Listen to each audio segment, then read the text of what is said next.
Allô, Nissan? Hey, grosse tempête, hein? Hey, Karine, oui, je sais, les vilains bonhommes de neige sont de retour. Mais avec le Nissan Rogue à traction intégrale, c'est pas stressant. Exact, il est conçu et testé pour nos hivers. Oh, Karine, il y a un bonhomme dans le Rogue. Ah, c'est correct. J'ai allumé les sièges chauffants. Ah, bien joué, Karine. Maîtrisez toutes les conditions. Louez le Rogue S 2026 à partir de 0,4% jusqu'à 36 mois, incluant une réduction fidélité de 0,5% pour les clients Nissan admissibles. Jusqu'au 2 mars, sur approbation de crédit, les conditions s'appliquent. Détails chez Nissan. I spoke to him this afternoon. He asked me to assume this responsibility. Justin Trudeau has lost control, and yet he clings to power. Justin Trudeau and the Liberals are focused on themselves. They're fighting themselves instead of fighting for Canadians. For that reason, today I'm calling on Justin Trudeau to resign. He has to go. Mr. Trudeau's government is over. He must acknowledge that. I believe the Prime Minister has passed that shelf life. We need to have a different leader with a different vision for the Liberal Party to be viable in the next election. It's obviously been an eventful day, and it has not been an easy day. This is the Elias Macko Show on CJAD 800. The downfall of Justin Trudeau. Doesn't sound like that's a movie that's going to come out this Friday, and you just heard the trailer to that film.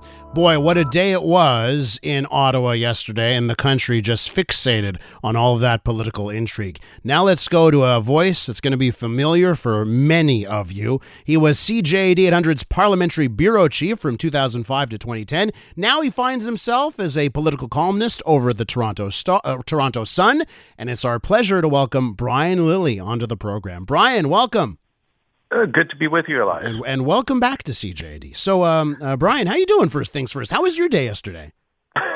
Well, I thought it was going to be a bit more calm. You know, the premiers were all meeting in Toronto, and they were going to hold a news conference at 2. And I thought, okay, I've got to cover that, and then the fall economic statement, that's going to come out at 4. So I think I'm going to have a really busy afternoon. I can get a few things done in the morning, maybe even pop out at lunch, get some Christmas shopping done. And, yeah. Well, I don't know about you, but my day just went sideways at 9:07 a.m. yesterday. But it was so entertaining, to be honest, on top. And to be live on air for all of that stuff was fantastic as well. Well, I was actually on air with your sister station up the 40 in Ottawa. I was on CFRA with Bill Carroll, and we were talking about the Premier's meeting when I suddenly just said, Bill, I got to interrupt you. Chrystia Freeland just resigned.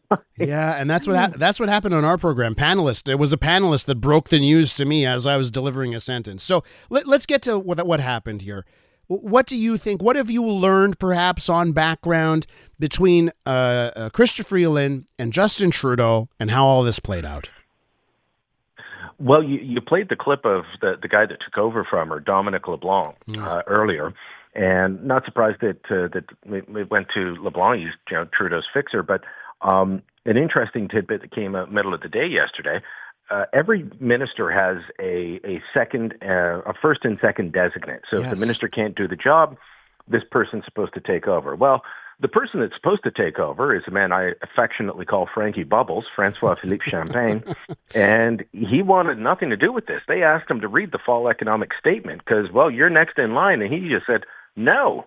Well, then they had to look at who the next designate was, and it's a guy named Randy Boisseau.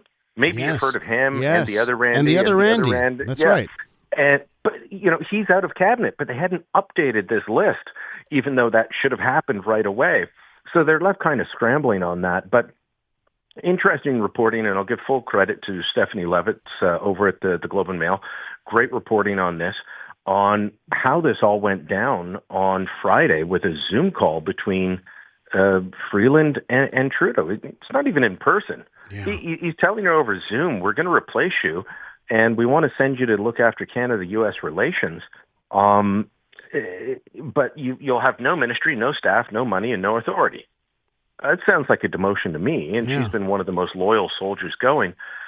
But it's also puzzling because we saw the post that Donald Trump made overnight. He is lapping this up and laughing because he already knew that we had a weak government.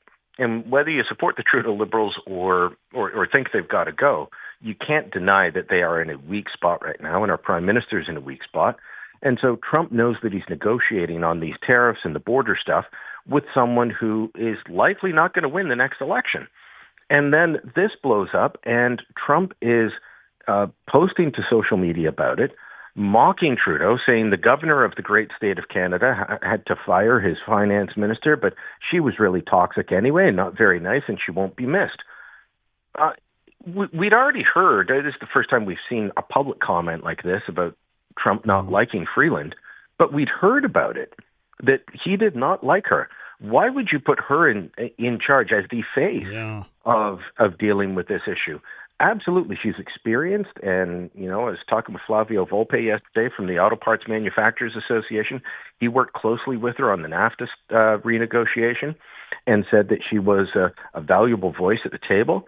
Absolutely, have her do that. But you wanted to make her the face of this at a time when things are really tough, and then we get to the fall economic statement finally comes out, and we're going to put money into the border. $1.3 billion over 6 years, or $217 million a year. In a budget in a government that spends like these guys do, that's a rounding error. And he may as well just call up Donald Trump and say, Donald, I thought about what you said, and I've decided I'm not going to do anything. So make the tariffs 50%. Yeah. Now, Brian, one thing I want to get to before I have to let you go is, what do you think's going on in Justin Trudeau's mind? That he's sticking around, says I'll take the holidays. I'm trying to think of someone that's had to face this much pressure to resign. At times humiliation over it. What do you think's going through the Prime Minister's head right now? I don't think he feels humiliated. I think he still believes that he is here to save Canada from itself. He has a messianic complex about his role in this country, and believes, it used to be misinformation and disinformation. That's what he was going to save us from. Now it's Donald Trump. He thinks he's the only one that can do it. He really wants to beat Pierre Poilievre. So I don't expect him to go anywhere. Jeez. He's going to try and Costanza this and pretend nothing happened and show up to work in a little while as if everything's just hunky-dory. Will the rest of the Liberal caucus let him? There's only a few that have come forward with their names publicly. We'll have to see. Kudos to Anthony Housefather. Anthony went further yesterday than I expected him to. Mm-hmm. Chad Collins, Helena Jasic, some others. There's got to be more of them for it to have any effect. But his decision to appoint Dominic instead of going to the polls yesterday, going to the Governor General, or just resigning and calling a Liberal leadership race shows he has no intention of resigning. These Trump tariffs are the biggest threat that we're facing and have faced in quite some time, and we need real leadership. Unfortunately, we're not getting it, except from premiers like Francois Legault, Doug Ford, Danielle Smith, Wab Kinew, all different political parties, but they're working together, setting aside differences, and working together to find solutions. And I don't know what Trudeau is up to, playing games still. And we await if he will make decisions sooner than later. Brian, listen, great to hear your voice on CJAD. Thanks so much. Thanks for having me. Bye. Brian Lilley, now a political columnist at the Toronto Sun. You may remember him when he was CJAD's Parliamentary Bureau Chief from 2005 to 2010.